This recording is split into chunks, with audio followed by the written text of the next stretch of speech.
Welcome back to the Jake's Take with Jacob Elyachar Podcast. I'm your host, Jacob Elyachar, Chief Content Producer and writer of jakestake.com, a pop culture entertainment news website. It's episode 117, and my guest today is a radio host for her show, Outside the Box. She's also a voiceover actress, and she is the author of Get the Funk Out, Bleep Happens, What to Do Next. Please help me welcome Janeane Bernstein. Woo! What's up? Hey, I'm going to just show you the book.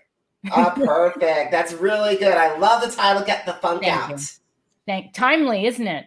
Absolutely. I think we're all in funks, and I think this book, it would be perfect. Absolutely. Thanks for having me on. You're so welcome. We guys, just to let you know, Janeane and I actually connected on LinkedIn. We did, because I was on 1 Million Cups at 5:30 in the morning, my time here in California. And I heard you speak, and I connected with some great folks. And I thought, oh, what is this podcast he has?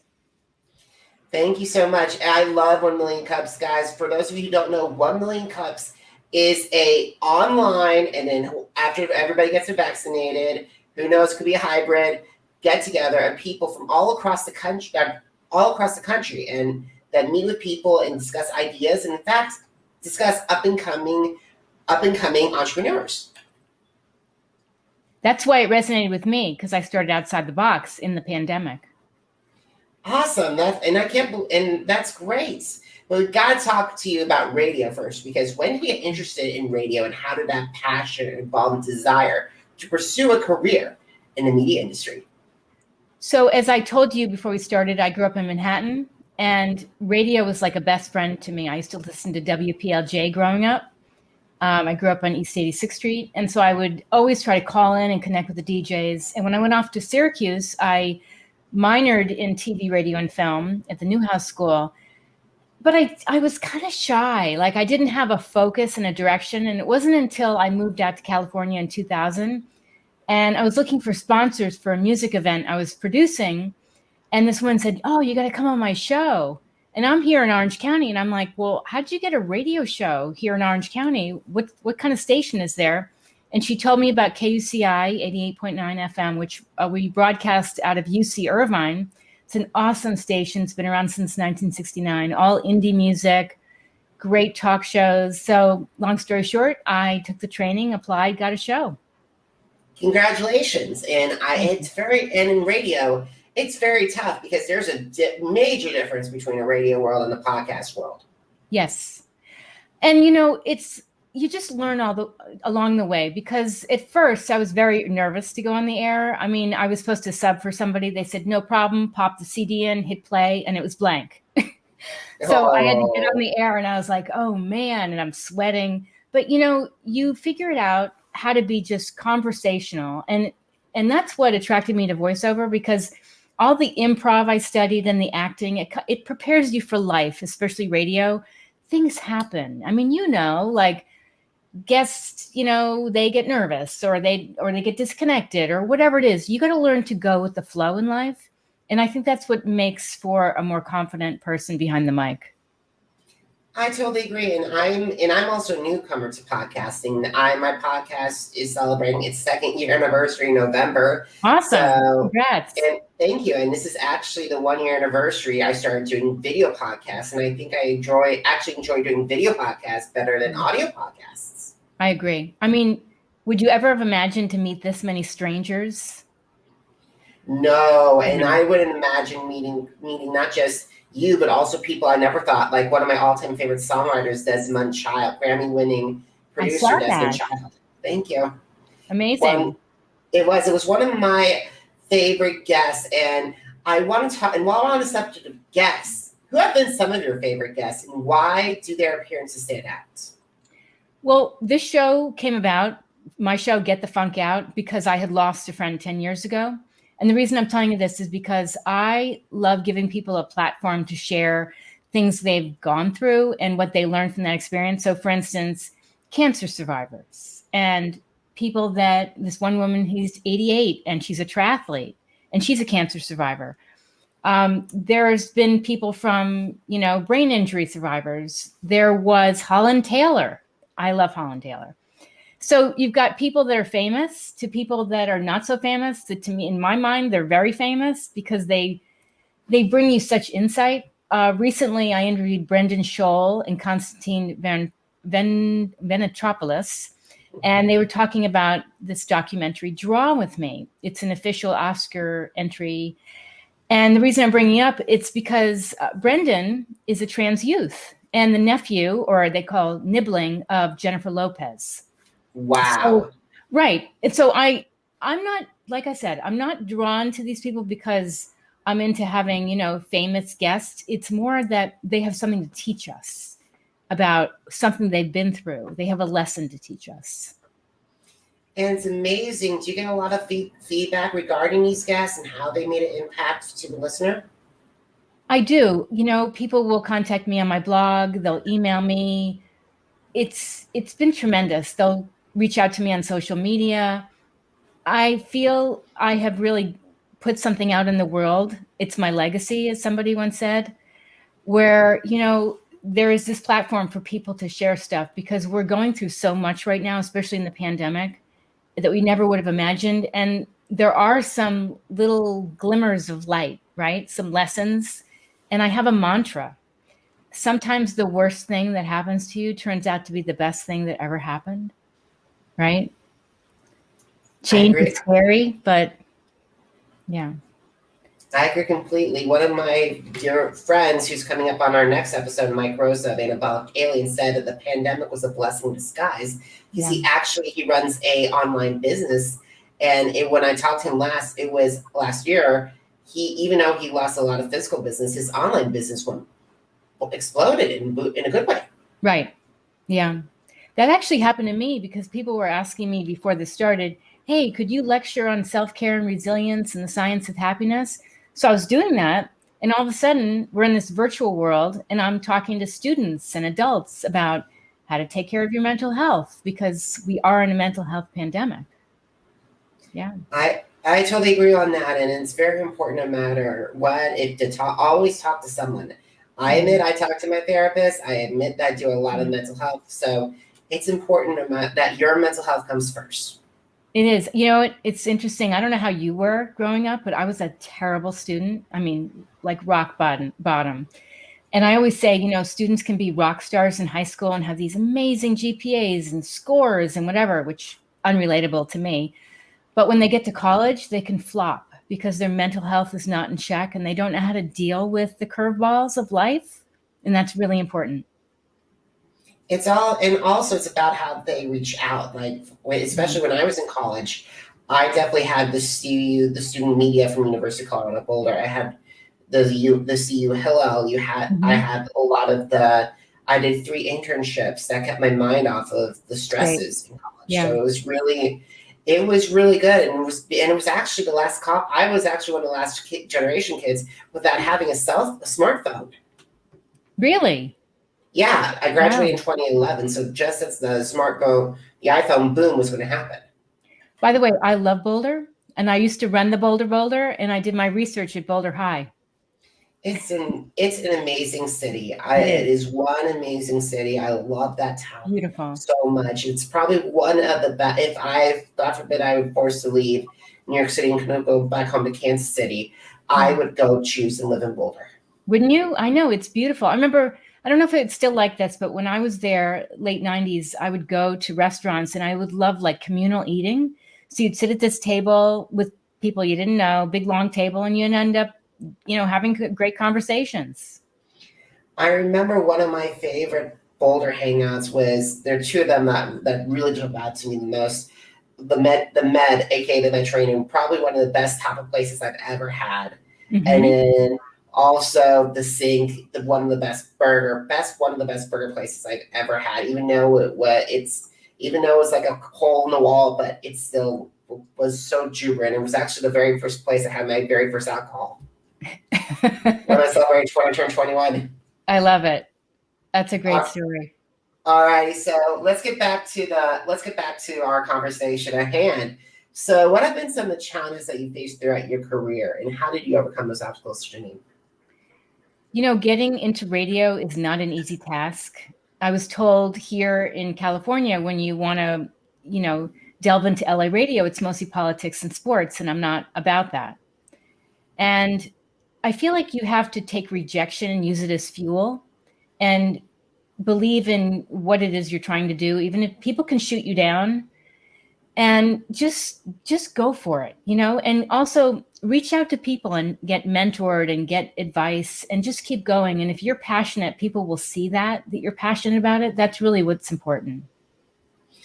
I totally agree. You have to. I'm very grateful. I've had people from mentors when I was working when I got interned that I'm still in touch with from my internship days, all the way to my CU days, and even up to now with Lunch Club and all these different Junior Hollywood Radio Television Society and that post. So it's great to have the right people behind you and build community. Yes. Yeah. It's important because you can really get down. And sometimes you'll put all your energy into this thing and it's just not going anywhere.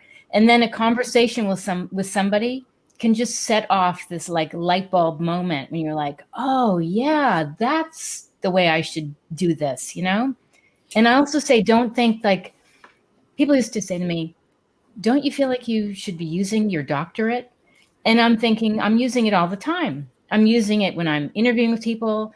And so all your experiences are not linear. They can be kind of all over the place.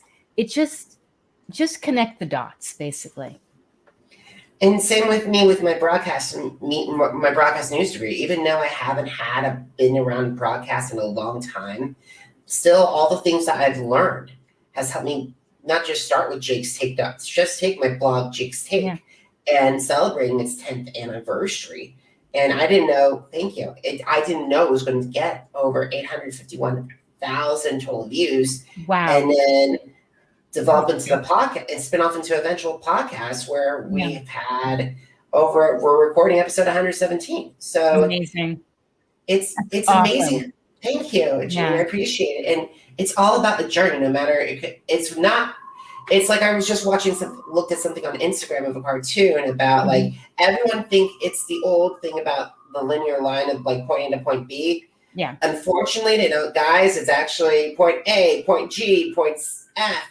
Yes. Back all the way to point O. Then you go back to B and then you have to head to Z. Exactly. Because you're at point A, you go to point B is gone.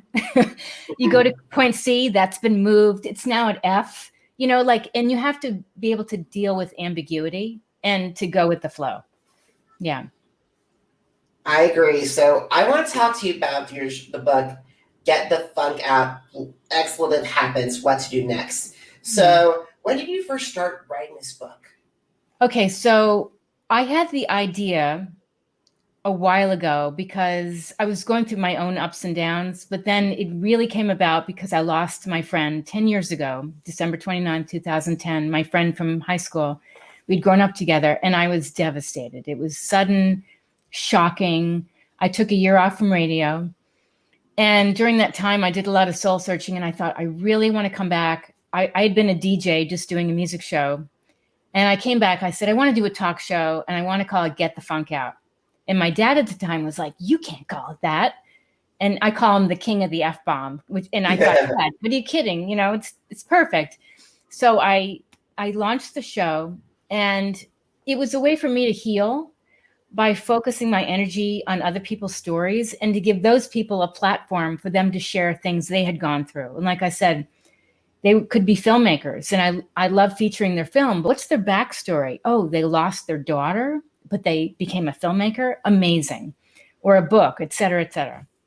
So I started the radio show and I was talking to a friend of mine who writes for the New York Times and Forbes. And I said, I think I have a book idea. And she said, I think you do too. And I said, I think I'm going to take like 24 guests from my show and feature them with their stories. And I pitched it to an agent and the agent's like, I don't know. How many followers do you have? And I don't know. And so I didn't do anything because self-doubt took over, which is a killer, right? Oh, yeah. The worst. Nice. So then she comes back on my show a couple years later. She's like, what happened? Well, what happened to the book? Well, I don't know. She's like, come on. So I called her editor, wrote a proposal, pitched it, got a book deal. And off I went. And what I did was, which is advice for people watching this, is I started in a notebook. So you might have a book idea, and wherever I went, I wrote in my notebook. I wrote on the plane, I wrote at night or first thing in the morning. And at the time, before I really launched this, my dad was sick. He had stage 4 cancer. So I would go to visit him, but on the plane, I'd put all my energy into writing. What is a funk? How do we get it? What are the ways to deal with it? We also deal with it negatively, right? Mm-hmm. So I did this whole breakdown and outline in a notebook, and that's where I started. It's amazing how everything starts with a notebook.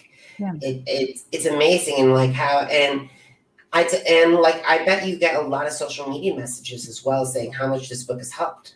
Oh my gosh, I have like Instagram messages, Twitter, wherever. And lately people have been saying, this is so timely. I try to write in a very relatable way. So I share some of my stories, but it was never meant to be like, woe is me, my parents were divorced. I said I was, a victim of abuse. I mean, we all go through stuff, but it was a way to give a framework and then segue into other people's stories that are really powerful of 9/11 and, surviving different things. There's a woman in the book who's actually a cousin in our family. And she got flesh-eating bacteria. Wow. So she lost several limbs. And through this experience, Jake, she became a motivational speaker. She wanted to train to become a Paralympian. I mean, I'm thinking, are you kidding? Like, I don't even run anymore. And you're like, go, go, go. And so again, these are the people, the rock stars in life that I just am in awe of. And it's amazing to hear all these different stories and to hear all these different guests. But however, I think you have some dream guests. So have you thought of your dream guests and why and how they enhance the Get the Funk Out audience? Well, originally when I thought about this question, I'm like Steven Tyler, Aerosmith, Oprah, but I really do love like the everyday people. Like when I see something in the paper about like a 10-year-old who started their own business and they're a cancer survivor, like that's the person I want to feature, or the 85-year-old triathlete who's a cancer survivor, who's a widower, these are the people, because I'm thinking, how is this person so alive and motivated and positive, and they're in their 80s? And some days, I don't know about you, but I'm like, oh man, life sucks, right? Oh yeah, I get that feeling once or twice, and I'll admit that, especially during this pandemic. Right. But there's a lot of positivity to learn from people. I mean, I call this, the greatest opportunity to really be thoughtful, not only to yourself, like dial into your own mental, physical, emotional health, but also like, that you have an elderly neighbor that lives alone. Like, why don't you go over and say hello? Like taking yourself out of your storm of trouble and shifting it and go helping somebody else can make you feel tremendous and make them a little happy too. I agree. And also talk with people that you haven't talked with in a while. Like I've gotten a lot closer with some of my friends that I've met, that I met in New York, and also the people that I found home. And like, it's amazing to see. I have friendships that have lasted over 20 years. Amazing. And I've had like honoring nieces and nephews left and right. So I mean, it's abundance and a blessing, in addition to my own nephew as well. That's awesome. The last time I was in New York was September 2019 for my book talk. And I had friends from high school, friends from college, my editor, et cetera, et cetera. And so we feel so disconnected from these people. I miss them. So just jumping on FaceTime, scheduling a Zoom, apologizing to someone, like you had this drama, like now's the time to like work it out and let it go, right? I totally agree. Totally agree. Yeah. Alrighty. So basically, we gotta start wrapping up our conversation. So what are some of your favorite social media platforms? Facebook, Instagram, Twitter, YouTube, and why do they stand out? So I've gotten more into YouTube because my show shifted to on camera, just like yours did. And I find it to be so powerful because it's this opportunity to connect with strangers face to face, whereas I used to do just audio. And I started saying earlier, but I launched Outside the Box, and I'm going to be featuring students talking about mental health. And I'm also doing panels on mentoring. So this has to be, on camera. We got to connect people because they feel very disconnected. I do love Instagram, and I'm launching a TikTok account as well. I'm still on Facebook, but trying to do more on other platforms. I agree. In all honesty, Janeane, kudos to you because I haven't even touched TikTok yet. Well, I'm actually going to hire an intern because I know interns have lost internships, not interns, students have lost internships and jobs. And I want their perspective on my Instagram account because they're the target audience for what I'm doing with mental health and mentoring. Yeah. Wonderful. So if you have the opportunity to meet with people who want to work in the media industry, what advice would you share with them? Someone once told me, it was actually a casting director, have a full life. So you want to have a lot of different interests. So for me, I took improv, I studied at the Groundlings and UCB, writing, voiceover. If you have a creative talent, musical talent, do these things because this all makes you a more well-rounded person, and you need diversions, right? Because we're going to get heaps of rejection, and how you deal with that will set you up for the future, right? So for me, I also write screenplays. Rejection. Oh, I got in, right? That's great. But now I've learned, I didn't get in. That's okay. That's okay. I'm going to let it go, or I'm going to rewrite, but that's okay. Yeah. And another opportunity will come along, guys. Right. You may get an even better idea because you let that initial rejection go, like whether it's a career, a script, or whatever it is. But just knowing that you can pivot, just keep pivoting. My dad used to say, just keep going. He had 9 careers. That's the advice I would give you. And network, be open. All righty. Why should my audience check out Get the Funk Out? Not just the book, but also the radio show. It's really uplifting, very inspiring. It'll get you out of your own way right now when things are really crappy. I mean, that's the honest answer. We're all going through a really hard time, but it's really good for people of all ages. Like I said, we are in a mental health pandemic, and there are stories really for anyone.